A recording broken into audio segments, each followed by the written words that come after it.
All right. Hello, everybody. Um, I am here today with Leela Muse. Leela is a non-dual artist who considers herself a down-to-earth, compassionate mythbuster. She reminds us that this expression of life is wild, all-inclusive, and liberation already. Her content often speaks to the equal validity of all that appears, the vulnerability of this pathless path, the nuanced expression of integration, and the unexpected nature of awakening. She passionately reads her pointers as well as those of others she resonates with on her channel. Her narration style videos are created with the intention to calm the mind and nervous system and are often used for guided yoga nidra meditations.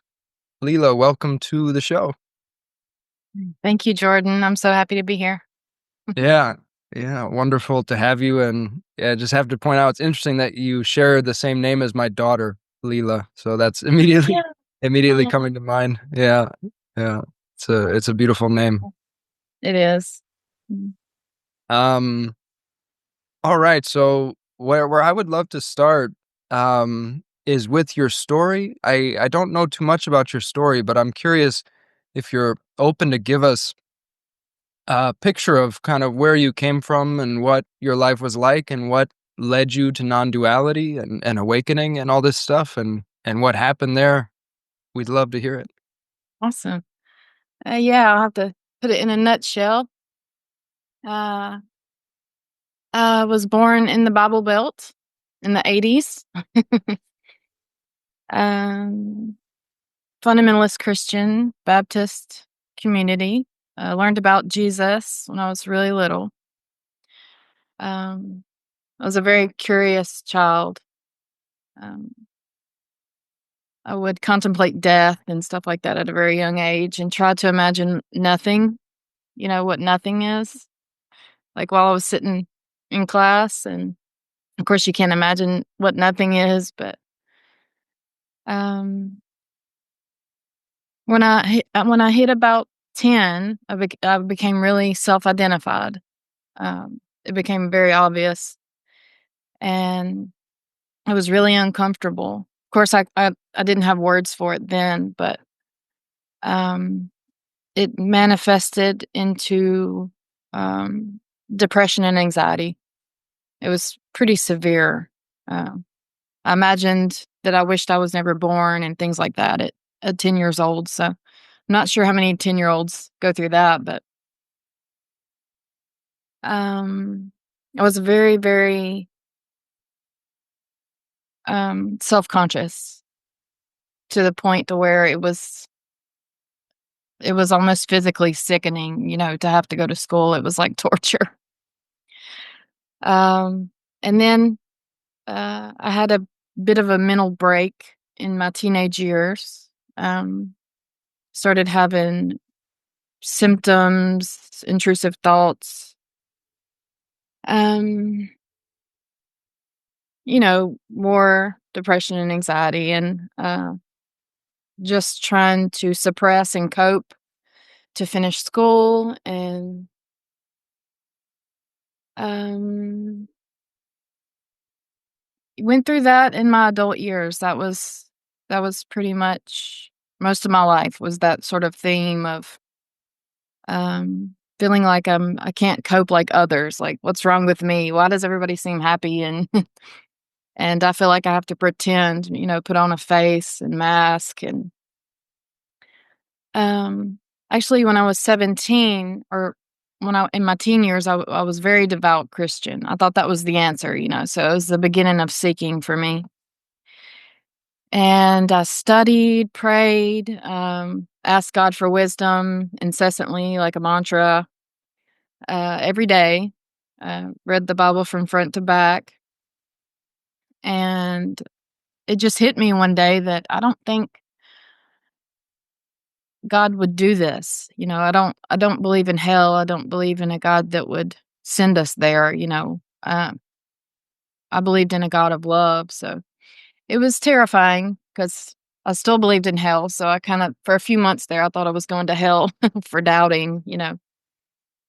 Um, And then after that, I became agnostic, realized I wasn't gonna go to hell, it was okay, and it didn't make me a bad person, and I still held on to my morals and, the golden rule and all that. Um, had a lot of suicidal ideations I fought with, um, and fast forward to age 32, I found the law of attraction. I started to have hope that I could be better, um, be better for my family, my son. I had a little boy and a new husband, and I just wanted to be strong for them, um, psychologically healthy, whatever that meant. So I applied the principles of law of attraction. I would watch my thoughts. It was the beginning of inquiry. Watching my thoughts, um, deliberately choosing a grateful thought. You know, dropping the thought that's labeled negative, and it helped me a lot. And then I found Eckhart Tolle and things like that. And I had what I like to call an initial awakening, which is um, I became very aware of presence all of a sudden. And it was like full on presence for about a day and a half. And I was just mesmerized, like I had never seen this before or something. Um, and that lasted for about a day and a half. And then the thought came, well, who will live my life? And then all of the person, the psychological trying to figure this out, the doer, the thinker, whatever you want to call it, all that rushed back in. Uh, and I immediately said, I have to get back to that, whatever that was. Uh, so I delved into conceptually um, learning everything that I could about uh, enlightenment. I decided that enlightenment was real and it was going to be mine.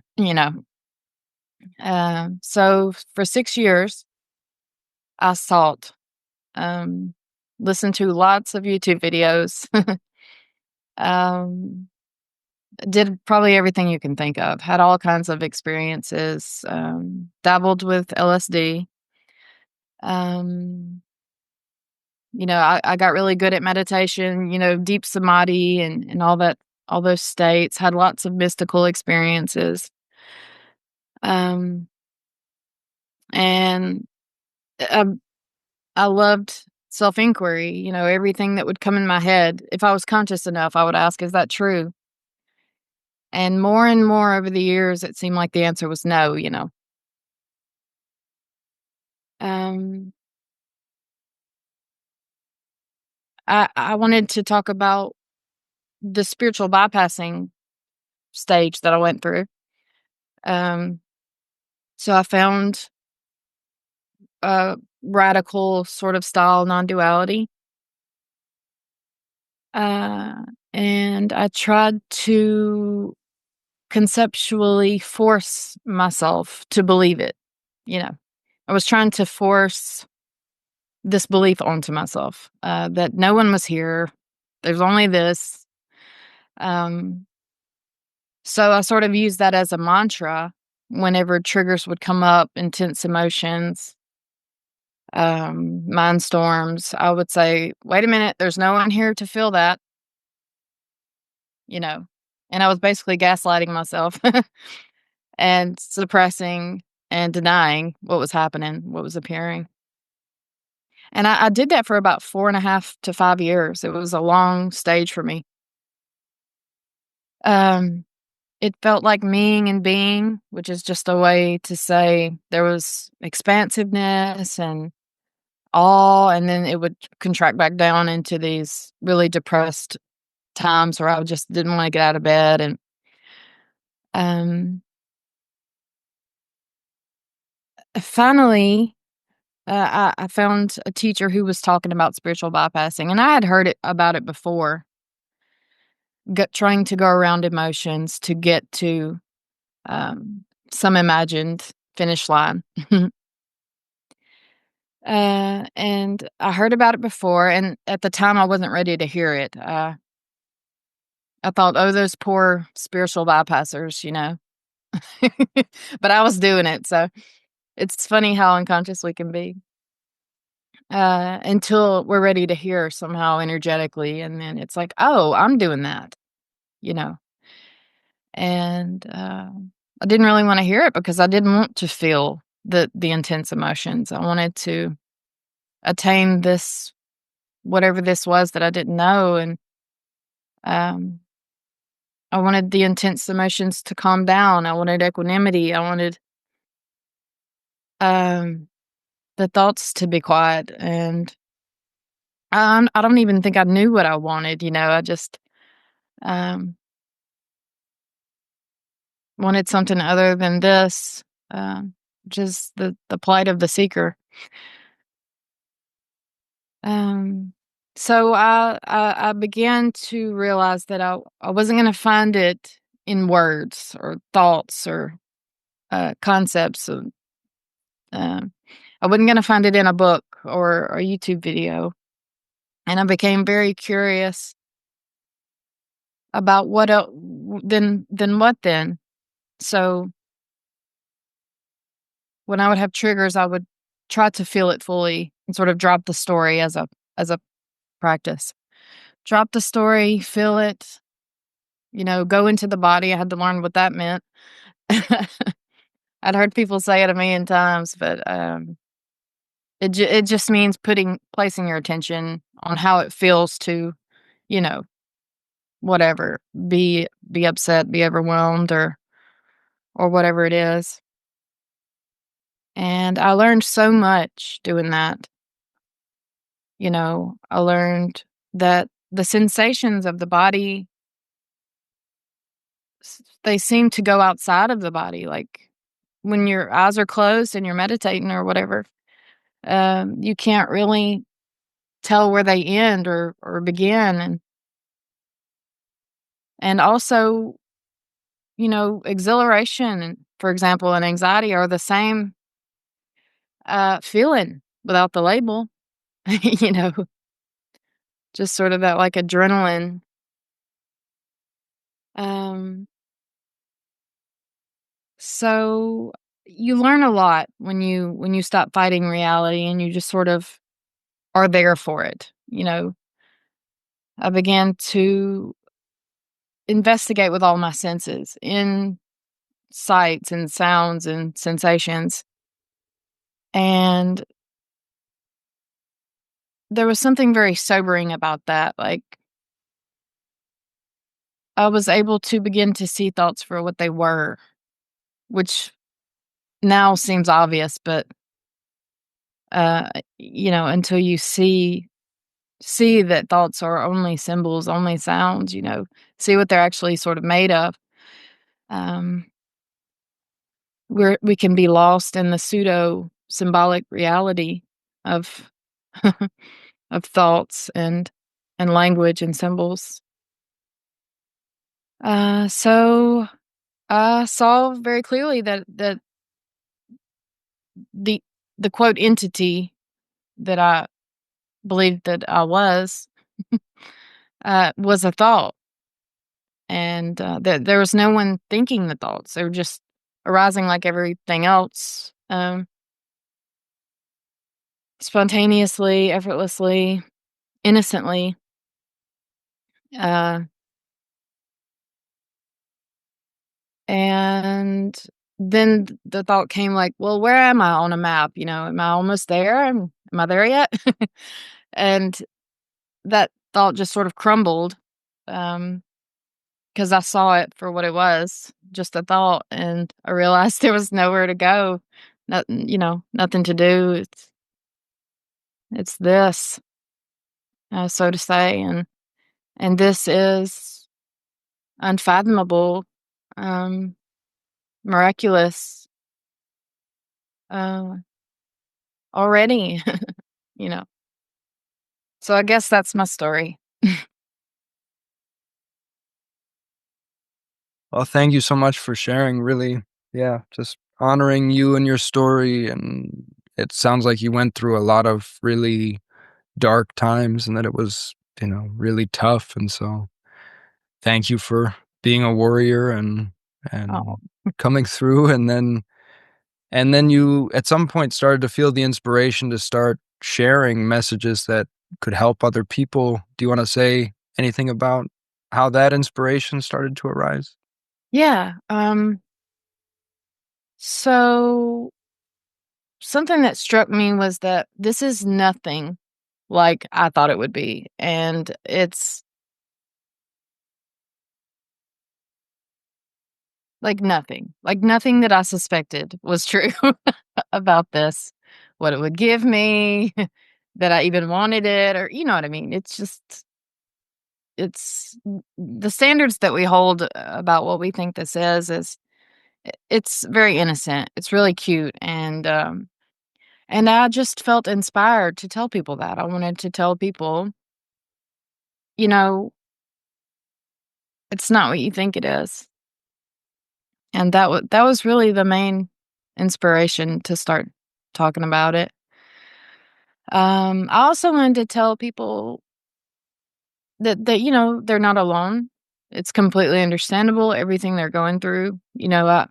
I feel like I went through a lot of the nuanced little stages, and I just want to tell them that, of course, you would feel this way. Of course, you would think this way. Like, that's it too, basically. So, Hmm. Beautiful. And I'm curious, so if someone asked you, what is experience like for you these days? How would mm, you describe your experience? yeah. Um, so first of all, right now, time is a little bit different than it used to be. So it's more flowy. Um, like when you're in flow, like when you're making art or something like that. Um, but the flow just continues. So it's not like, and it messes with my memory a little bit because I'm not logging. This is important. I should remember this. I'm not really logging it that much. Um, so I feel like there's a deepening, perhaps an integration back into groundedness, um, and to like living as a human being for the first time. It feels like for the first time, and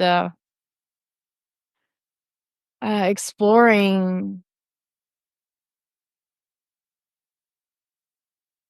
how this emptiness and this fullness are it's like a union of the two, and how that affects. It's fascinating to see how it affects my behavior and what can still arise, which is anything, right? um, triggers can still pop up, uh, sticky thoughts. Um, they're much lighter and they're much less than they used to be. But when something pops up, it's very intense, more so than ever. You know, it just feels like a live fire. Because there's nothing there that's trying to stop it anymore. There's no filter. It's just it feels like it's allowed already. Which it obviously is. When before there was so much suppression, and it kind of feels like what you resist persists, that kind of thing. So time feels very quick now, and flowy, and yeah, learning how to be human, falling in love with humanity. Um, I always feel like everything is a surprise. Um, there can still be insights and deepening, and it's just beautiful, all of it. It's so innocent.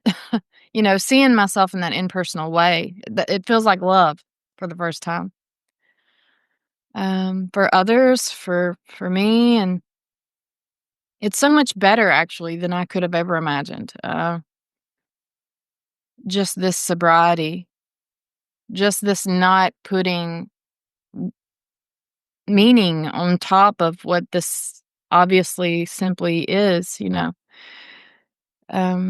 To me, a world of meaning was hell, just to put it in words. And the beautiful thing about that is meaning can still arise and it's allowed, but it's sort of um, semi transparent now. So I feel like the emptiness or the meaninglessness is a beautiful ingredient that sort of allows the fullness fully.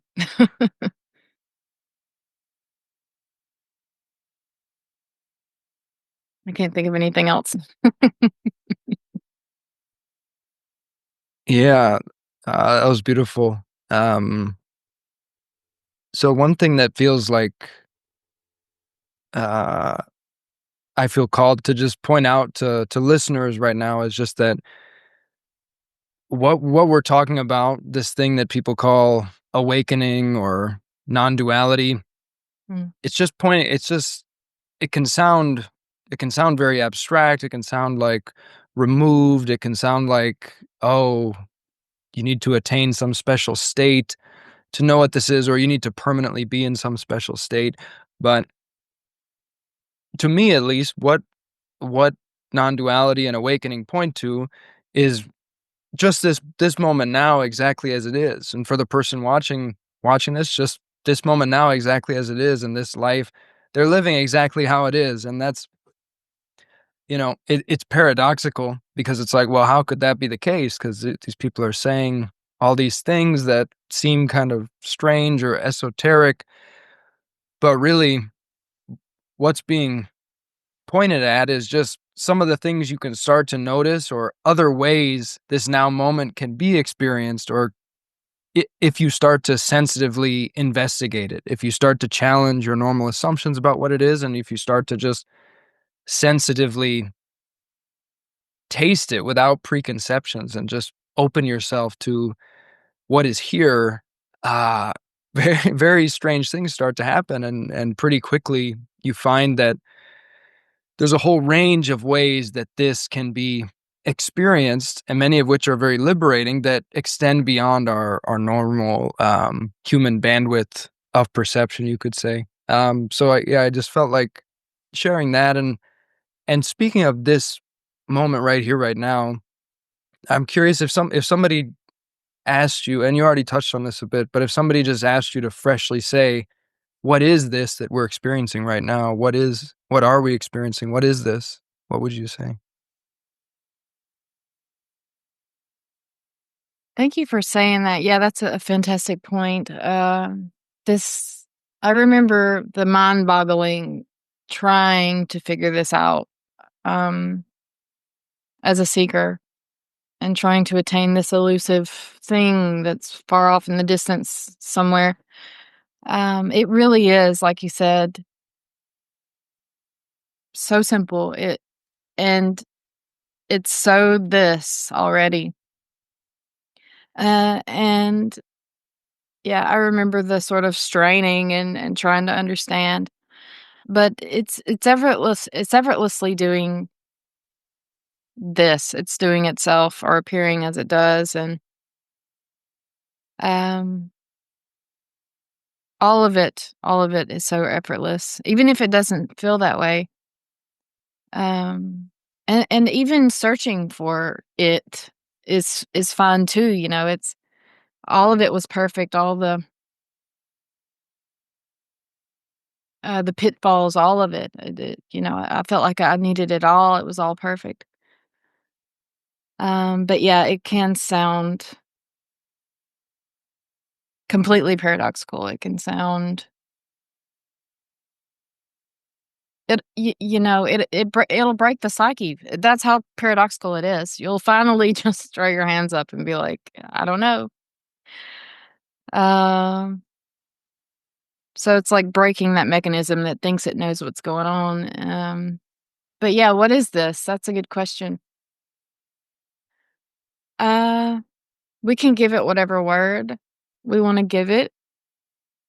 We could say energy, that's a good word.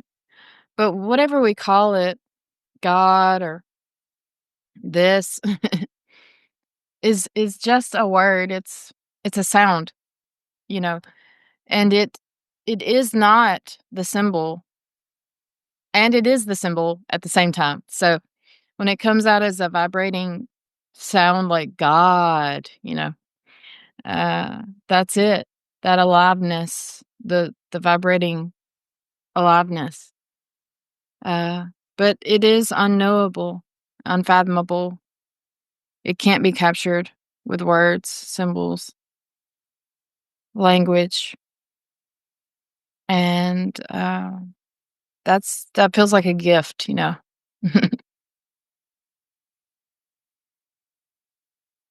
So the answer is I don't know. Mm. Yeah, beautiful. And when you say that that feels like a gift, maybe you can expand on that a little bit because I think Mm, people might feel like, "Oh, why would that be a gift to not know mm. what this is or to not be able to call it anything?" That seems scary and confusing. Yeah. Um, well, some people seem to live their lives. Like my sister, for example, she's perfectly content. She's a nurse. She scrolls Facebook and dates, and she does all the things that she does. And she's perfectly happy and content, and she never asks, "What is this?" or "Who am I?" or she doesn't have those existential questions, and, it's perfect. To me, all of that is perfect, and, some of us, for whatever reason, seem to have this angst, this existential angst, and we have to know something. We don't know what it is. What is this? Who am I? You know, perhaps if I find God or something, I'll be worthy of something. Um, we feel like it's going to give us something. We feel like, in that system of the context of how society works, you learn, you get an A+, you get a sticker, and, that's just how life seems to be. You work hard, you get paid, um, and we tend to think when we're seeking that um, I will be endowed with this unconditional love and this wisdom, if I'm earnest or whatever ideas we have about this uh, enlightenment. And what it is it's sort of being able to discern between what is this pseudo reality of symbols that's on top of, you could say, what's actual. Somehow those two realms, they get confused, you know. And we can be comfortable and cozy in our bed, no problems in the world, perfect temperature, full stomach, um, everything we could ever want or need, and we can be in complete utter turmoil because we're fantasizing about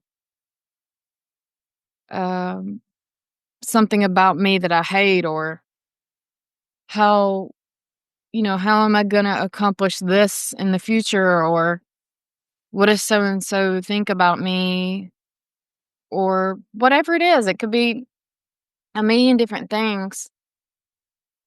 And if we really look in that moment, that's it's complete delusion. That there's not actually a problem other than in that symbolic space, that conscious space. And there's nothing wrong with that either. That's completely valid. Um, but it's nice to be able to see that that is just a symbol, and I can focus on that or not, you know? So if it's not practical and it's just ruminating and it's making me suffer, then, you know, it'd be nice to just only focus on that realm if it's practical. Like I need to make a grocery list or for example. So for me, and I feel like others, who seek, it was just feeling like I could figure this out and that I should figure this out and that there's some correct way to be in society. Um, there's some correctness out there that I have to attain. um, that is what that is fantasy. It's like believing in Santa Claus. Um, in a very real way. Now, there's nothing wrong with having goals and everything sort of shifts and changes, and all this unfolds as it does. This isn't demonizing anything, but I would say it was advantageous for me to see that, oh, that's just a symbol. That doesn't actually refer to anything, you know. Uh, and and then, without that, there's wonder, there's awe, there can be. Like how a child looks at the stars for the first time and they're like, "What is that?" It's that in that very instant where there's a question, but there's no filling the void with an answer, because you can call it anything you want, but it's still unknown. And just seeing that and in everything, like we can tell a story all day long, what's happening now, but is that what's happening? Who knows? The answer is no, actually. So that's it. Beautiful. So the gift comes in the liberation from the story, actually, because is what I'm hearing at least, is our definitions can carry so much weight. And so actually the non-knowing and the release into unknowing, the relinquishment of these fixed definitions and the clinging so tightly to them, it feels like a weight off our shoulders because we hadn't realized our whole lives we'd been making these stories so rigid, so real, crystallizing them. And all along they were just stories. They were just symbols in a certain sense, and awakening or this discovery of other ways of being with reality. Mm. It can be like a relieving dissolution of that weight. Does that feel pretty accurate? Mhm. Okay. Yeah, that was a beautiful translation. Thank you. Yeah, you're welcome. I also wanted to reflect a little more on the notion of meaninglessness, Mhm. because I think this is a word that can trip some people up. They hear meaningless or meaninglessness and it immediately goes to like nihilism and like Yeah. turning meaninglessness into a belief system. That's kind of what Right. nihilism does. It makes Right. meaning it makes meaning out of meaninglessness. Yeah, meaninglessness is bad. Mm. Yeah. No, that's meaning. Mm, Sorry. Go ahead, Jordan. no problem. Yeah, so I guess the way it shows up for me right now is that when I hear you speaking about how the meaninglessness has a liberating quality, what I hear in that is you've accessed an underlying reality beyond the symbols. You're talking about this actuality beyond all the symbolic structures that we lay over top of it. You're talking about just the raw, naked fact of whatever this is, this, floating blob, this appendage, this strange texture of, you know, radiant goo. And there's something incredibly light and incredibly freeing about not assigning a fixed meaning to what this is, or seeing that no fixed meaning can really pin down what this is. It's like I can call this a hand, but do I know what a hand is? It kind of reminds me of Carl Sagan saying, in order to bake an apple pie from scratch, you must first invent the universe. And so it's like, in order to produce a hand or to produce anything, you must first produce all of reality. You must first produce whatever this is, this beingness that is an essential precursor to any of these existent, apparent objects and phenomena. And so to really explain what any phenomena is, you would have to actually say what being is. And if you start to look deeply at being, you discover it's like this, miraculous mystery, and no one really knows what it is. And so when I hear you speaking about meaninglessness, I hear you speaking about cutting through the assumption of a fixed meaning that could really pin anything down, that could pin down that that's just a bottle and this is just a hand and I'm just Jordan. And when you cut through that and you discover a kind of lightness and wholeness underneath that, where everything goes together. Nothing can really be pulled apart. Nothing can be pinned down within a fixed meaning structure. And yeah, that's what I'm kind of hearing as the liberating quality of what you would call meaninglessness. Does that sound Yeah, yeah. accurate? Okay. Yeah, you've inspired me. I wanna say it in a different way now. You said it really awesome. Yeah, because it's a heavy word, meaningless, and it has an agreed upon connotation that's usually negative, like,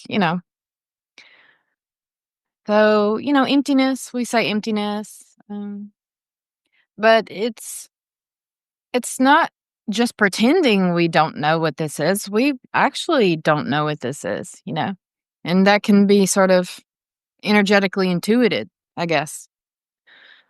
Um, it's sort of like not assuming that you know, being open to the possibility that you don't know. And if you're open, you'll see, "Oh, I actually don't." I don't even know what I'm referring to when I say "I," or anything. So it's like free fall. It can turn into this, crumbling of that symbolic structure, um, and there's awakeness here, there's sobriety, there's obviousness and simplicity, and the simplicity is infinitely complex as well. Um, and I like to say everything is the cause of everything. So this is causeless in a way. And when there's no sense, you can't make sense of it. I mean, of course, referring to you and I and language is very practical, and it's beautifully practical. It shouldn't stories and all that. I don't demonize that. There was a time when I did, um, and then that was sort of seen through really quickly. Um, and there was a time when I wanted to say this correctly. You know what I mean? Talk about the insights but I didn't want to use the wrong language. I wanted to be non-dual. You know what I mean? I didn't want to upset the non-dual police.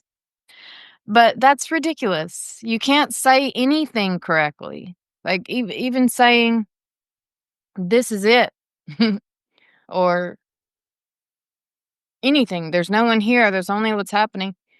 That's a sound. and no one made it happen. Like, it came out of nowhere. It it's not even a sound. It's a sound of a sound. So, um, you could say it's just miraculous when you can see in this way that's sober, and that can quickly turn into regular everyday life, ordinary,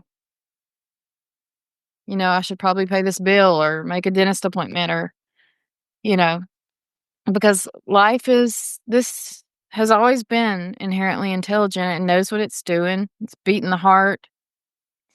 It knows how to drive without thinking about it or most things actually. Most things don't need to be analyzed for it to just, come forth and express. Um, and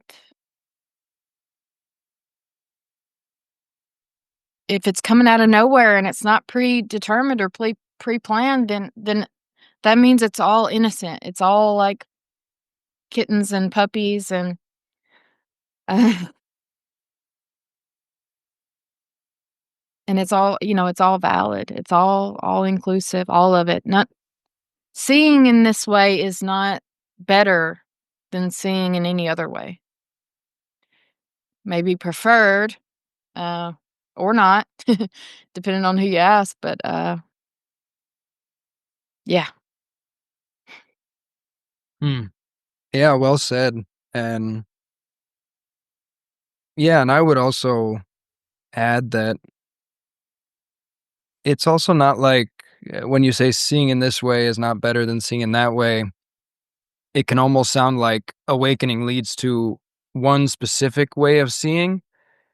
In my experience, it's more like there's just like infinite flavors of how this could be seen that open up. And sometimes people try to collapse all that down and they try to say, oh, all awakened people are experiencing the same thing or experiencing this in the same way. But that really doesn't seem to be the case. Like if you listen to how they express it, I seem to feel many individual flavors of difference among all the different, awakened communicators, non-dual communicators and stuff. And so to me, as you know, I just really like this frame of awakening as just opening to a wider range of flavors and a wider range of modes and kind of ways this can be experienced, ways this can be explored, ways this can be tasted. And that fully includes all the previous modes that you had explored and tasted. And as you're saying, it's all inclusive. It's like what you're discovering is just, oh, this here right now is an astonishing, miraculous mystery. I can't I can't say much more about it than that. It is as it is. In a profound sense, it's doing everything, even though we do seem to have also this quality of participatory, ability to create things and things like that. Mhm. Um, yeah, and then it's just like there's just this vast range of modes that can be explored and played with and as you mentioned earlier with like grounding back into human life, it's not like after awakening, you just need to remain in this kind of in a certain rarefied mystical state or something. It's like actually you're free to just explore the full range of modes and you're free to be with this in whatever way is calling to you and it's just as valid to go just be a human being as it is to meditate on a mountaintop and melt into the absolute. Um Yeah. yeah. Yeah. Mhm. Um Yeah, w we can have black and white thinking as seekers. I didn't interrupt you, did I, Jordan? No, no, please. Yeah, I was wondering if you had anything to say in response to that. Mhm. I feel like the black and the white or the polarities or the reaching for conclusions or, That must be the pinnacle state, thoughts like that, or am I there yet? Or there's nothing wrong with that. I feel like it almost needs to be sort of gone through in a way, or at least for me, just to sort of experience that and see it from the other side, so to say. Um, but yeah, I feel like all this is a perspective of all inclusivity. It's not a state. It's all states. There's no pinnacle state. Of course, we all want to feel good. We want to feel better, you know, be without pain and psychological suffering. But the sun shines on that too when that arises. It's just as valid as anything else. It's just as mysterious, you know. It's just as miraculous, whether or not it's preferred. Um,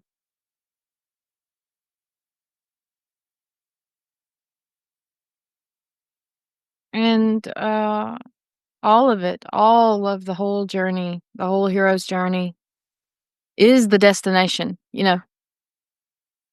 Um, this seeming to be, I think is the point. uh, the point is the play. You're never apart from it. Um, yeah.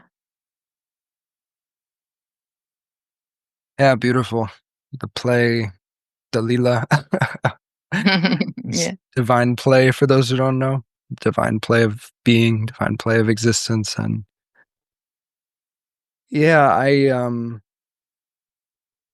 also wanted to touch on say a little something about the meaning side of the coin. We talked a bit about meaninglessness, and just to say a few words about meaning and meaningfulness, I feel like this has been a big one for me. Peter Brown was helpful for me in this respect because he talks always about the meaningfulness. Like, this is like hyper meaningful. It's just juiciness, suggestiveness, it's just like Yeah.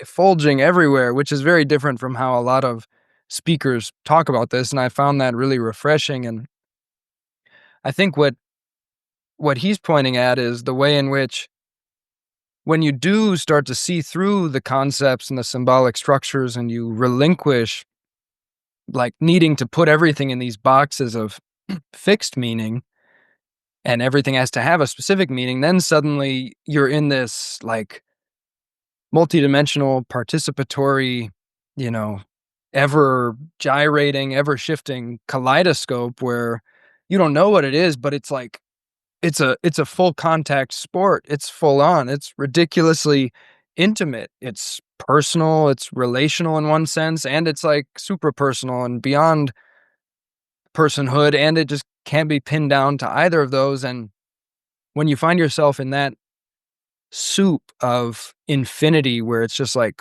all these flavors coming at you continuously, that can be, I'd say, also interestingly, you could see that as like meaninglessness, like that's what reality is like when you kind of drop fixed meanings, or you can on the other side of the coin, you could see that as Mm. meaningfulness and like hyper meaning. It's like, whoa, this is every meaning at once, and it includes all the human meanings, and those are crazy that we have these mythopoetic stories and structures to express this, and it's like all these flavors and strangenesses beyond the human meanings that we don't have words for and that can't be pinned down, and it's just like all of that at once, and it's so full on and it's so right here. And so yeah, I also wanted to provide that Mm. sales pitch for people on the side of this is also hyper meaningful and can be seen that way. Absolutely. Yeah.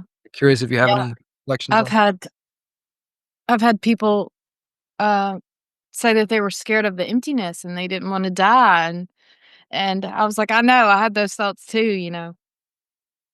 But it wasn't gonna stop me from trying to reach whatever this imagined thing is.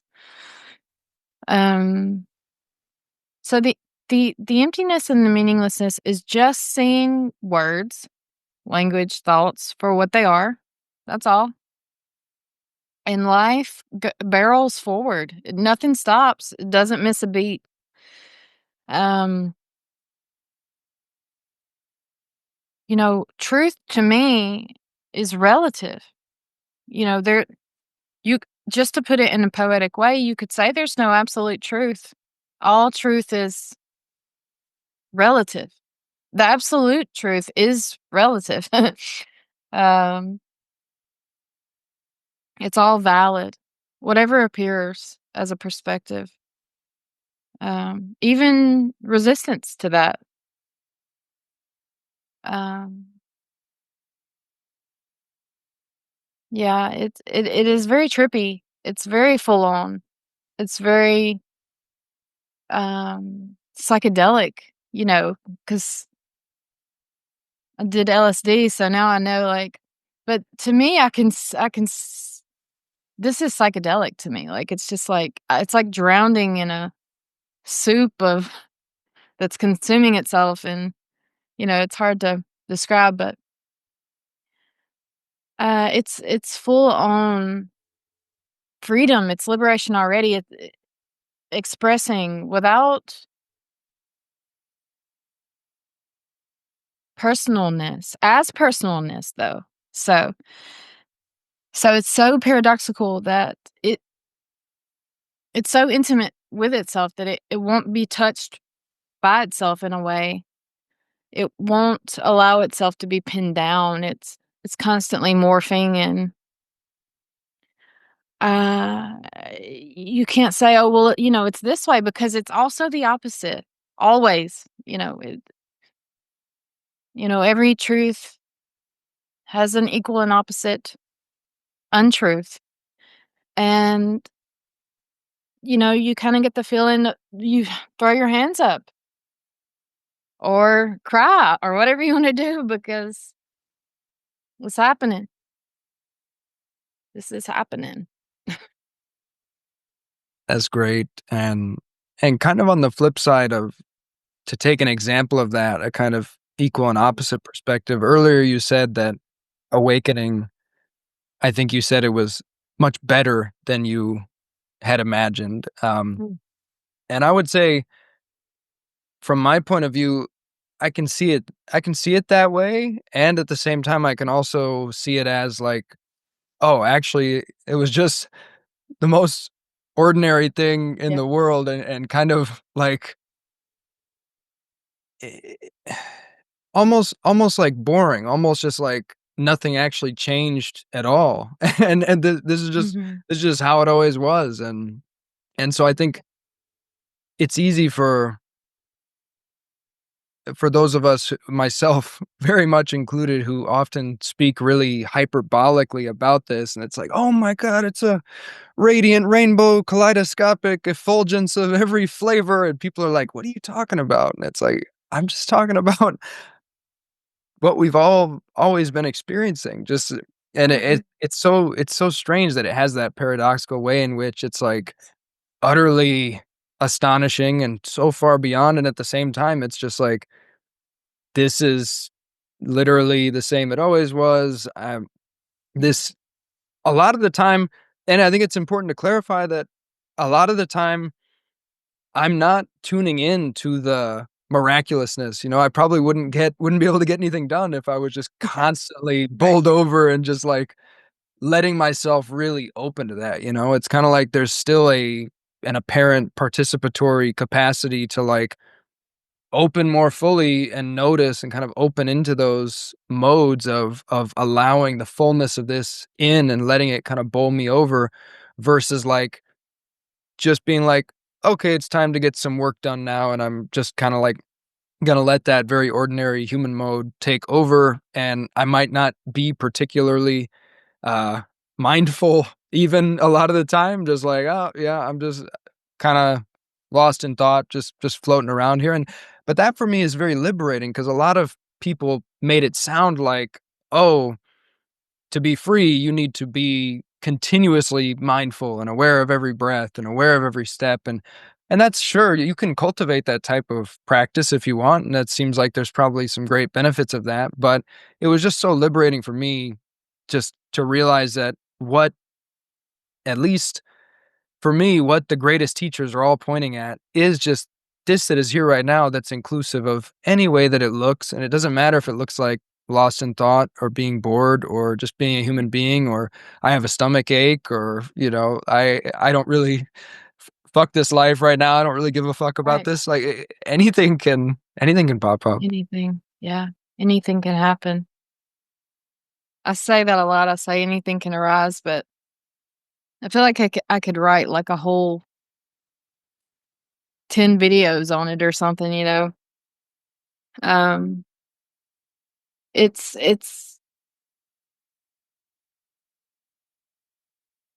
free. It doesn't need to be any way. Mm. Already, this isn't my state I'm talking about. Uh, anything can arise. I'm usually in a very neutral, ordinary place, you know, and out of that can arise anything on the spectrum. Um, hilarity. It's always a surprise. It could be horror, existential terror even can arise. Doom. Um, this perspective isn't here to cater to anyone. It's wild. It does what it wants. It's also apparently subject to conditioning. Conditioning doesn't evaporate. uh, this human is conditioned in ways that it will be for the rest of its life. Um, yeah, I remember when I began to see the meaninglessness of words or the emptiness and this how they were actually symbols. They're just reflections of what they try to point to. And I was trying to go into the body as a practice, focus on the body and stay in direct experience. And the awareness, to give it a name, would always go back to the mind. It would just always go back to the mind. It wanted to ruminate and think and imagine and for a while that was very frustrating because I wanted to be in direct presence. Something wanted to fight that. It wanted to control it. What awareness did, and um, after a while, there was a seeing that awareness does what it wants to do. Like it goes where it wants to go. It's like an innocent baby, and there's something shiny over there, and it's gonna look at it. And that's this beautiful futility, this grace of futility. Um, I think that's why we say there's no one here because there's nothing that would control this. There's only this. It doesn't have an opposition. It's free already. It does what it wants. So we're we can say we're along for the ride. We are the ride. It's always a surprise. It's arising like magic out of nothing, and um, we're here for it, I guess. Yes, we are. Yeah. And it's paradoxical how we're here for it. And in one sense, it can be so personal. Like, you and me having this conversation now, it's a very personal exchange face to face and in a profound sense, we're real human beings, real psychophysical organisms right here having this exchange. And there is someone here as far as, from that view. And yet there's no one here side of the coin just points to like there's not some there's not some entity that's like apart from this, which is the feeling that we that at least is the way I would say it, which is the feeling that we usually have or that we're deeply conditioned into in human life is Mm. this sense of like, "Oh, okay, I'm kind of this observer up here in my head. This is my identity, and I'm kind of apart from life, and I'm navigating this strange universe." And the yeah, increasingly as you explore this moment, there can just be a sense of like melting into this moment more and more where you discover that, you are this wholeness that is here.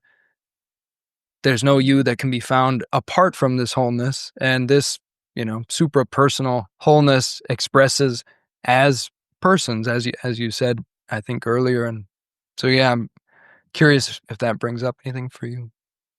Yeah. Yeah, it's fascinating to see how this energetic conceptual symbology, it chops up reality and dissects it and puts it into little boxes and labels everything. It thinks it knows. It separates your face from the wall, like, and we have access to states where that sort of falls away, and that doesn't mean that's a pinnacle state, but we can, like you said, have access to that where this is whole, without the division of symbols. And I feel like that can be, or at least it was for me. It was scary. It was scary to approach that because symbols comfort us. We think we know what's going on, and it sort of can calm the nervous system. I know what's going on. It's okay. um, but that terror, that existential terror, it's just fleeting states. It comes and goes. This always acclimates, you know, to the energies, to the new perspectives it experiences, and seeing the emptiness of symbols can be like whoa at first. Like, oh my god, like that doesn't even mean anything. You hear yourself talk, and you're like, what? It just sounds like gobbledygook. But it all sort of just like comes all back together and acclimates, and you're like, "Oh, there can be meaning," for practical purposes, for expression, for poetry, and for surprise, 'cause, we don't know where it's coming from. We don't have premeditated thoughts about what we're about to think. It just it all comes out like a fountain, you know? And even now, there was nervousness about getting on the call. I thought all that was gonna go away when I was a seeker. I thought, um, I don't know what I thought. I was like a little kid believing in Santa Claus, you know? Yeah, but anything can arise. Not wanting to sound stupid, stuff like that can come up, you know? Um, but now there's a seeing, just to put it in words, that it says nothing about me. It's just this expression, innocently, uh, already valid, expressing how it does. Of course, it would it would express that way. It makes sense. So I feel kind of like I'm my own parent now. I can hold space for myself in a way. But yeah. Mm, beautiful. Um, and I'm curious, I have an idea of my own, I could put this into words what you mean by this, but I want to ask you for your take. So when you say this is free already and this is wild, can you drill down a bit more on what do you mean by reality is wild and already free? Um, so there's no like uh from this perspective, I would say for me, um there's not like a buffer between what arouses, and it's almost like it could be no other way. So there's that going on. So and that and if you can imagine if it can be no other way because it's so fleeting and automatic, um, for one, and there's no source, everything is the source. That can be scary or it can be very liberating, depending on how you look at it. Um, I just feel like sort of there's not a continuum for that. It's now, um it's so already it's pristine. Um, it can't be manipulated in a way. Um, there's nothing to manipulate it. Uh,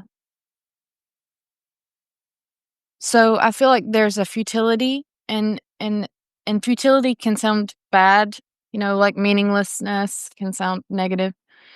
But to me, it's the best news ever. There was a relaxing into it, like acclimating, walking into the ocean, uh, and getting used to the coldness of it. I was like, "Oh, I don't have to control this." You know what I mean? Like like I couldn't if I tried. So, yeah. Yeah, I feel like it's free and wild in the way that geysers or volcanoes or rushing rivers are free and wild. That metaphor kind of works for me where it's just like this is just on. There's no off switch. Yeah, Try to stop this. This is a runaway stampede of stallions charging full force in every direction with unimaginable artistry, and it's just utterly unhinged. It's utterly unshackled, and good luck putting it back in the box because it's just right. it's just out and it's exploding, and it's exploding in every direction. It's so free to be what it is. It's freely painting, whatever the heck painting it wants to paint. And, it's just, yeah, that's what comes up for me when I feel into That was beautiful. the wild freedom of it. Yeah.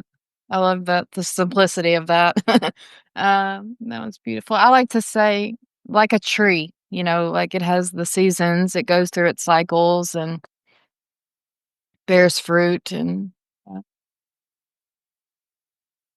or like a biscuit, I always say it's like a biscuit, it ain't done till it's done. Like you can't force a perspective, but there can be a point where you like you just trust. There's a trust, um, even if it doesn't make sense, or you don't necessarily prefer what's arising.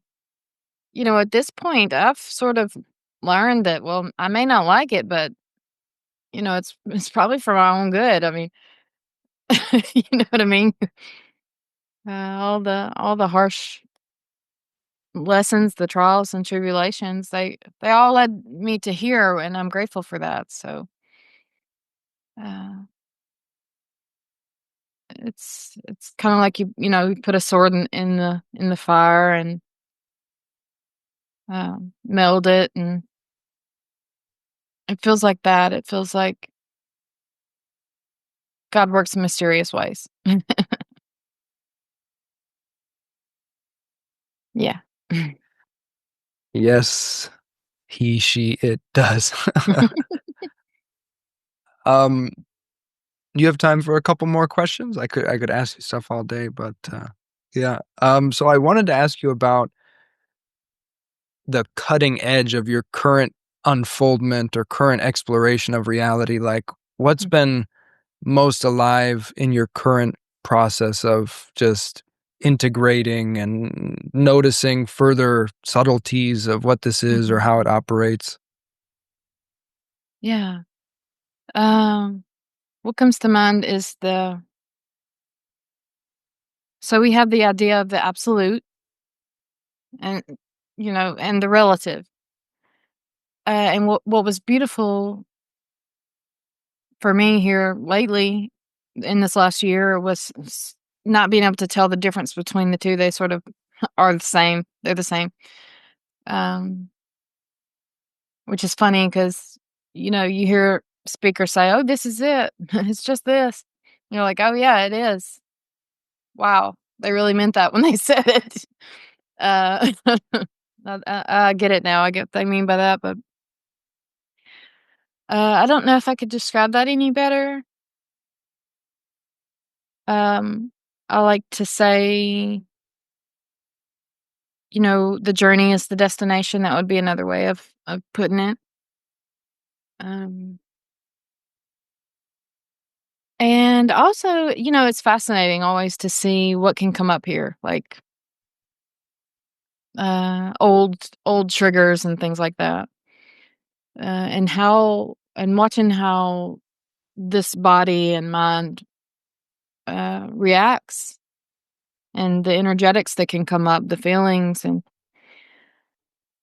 uh, just seeing how this sort of insight of emptiness has affected this person in ways and how it hasn't, how things can still be very convincing sometimes and sticky, and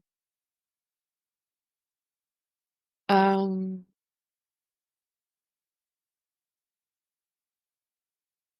seeing things like an adoration for vulnerability, for like honesty in people, and wanting to be that way myself, to sort of show others that it's okay. We're not perfect. We're awkward. It's okay. It's gonna be all right. Mhm. And yeah, beautiful. And I'm wondering, what are some of the aspects of reality that you find most enjoyable or liberating to notice or focus on?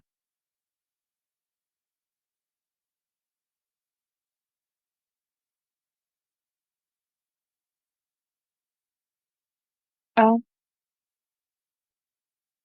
it depends on where you are, you know? So if you're seeking in concepts, I would say tell that person to, if that's not working out, investigate with all your senses, you know? And every time a thought comes up, say, "That's just a thought. That's just a thought." That worked for me, Uh, but for somebody who's seen the emptiness, I would say to that person, "Isn't it beautiful how this is so full and this is so rich and all of it's valid? And isn't it funny how we demonized half of this before? And um, this is so funny because it didn't give us what we wanted." And uh,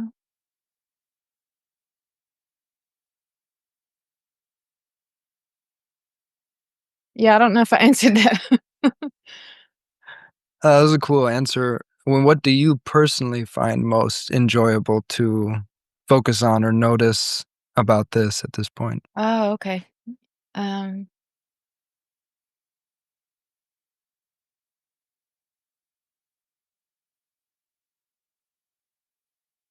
I would say whatever it is, it's always a surprise, you know?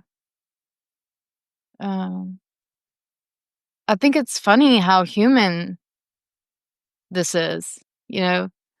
I like to embrace it now. I despised humanity before. I didn't wanna be a human. I I didn't like myself, you know? And now it's just so nice for it to just be okay, you know, for it to be okay to be human. Um, yeah, to me, that feels like love. Yeah.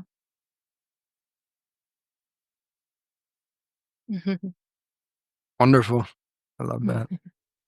Um, if you could tell the whole world one message in this moment, what would it be? Oh, wow, what a question. I would say that whatever it is, it's understandable. Um,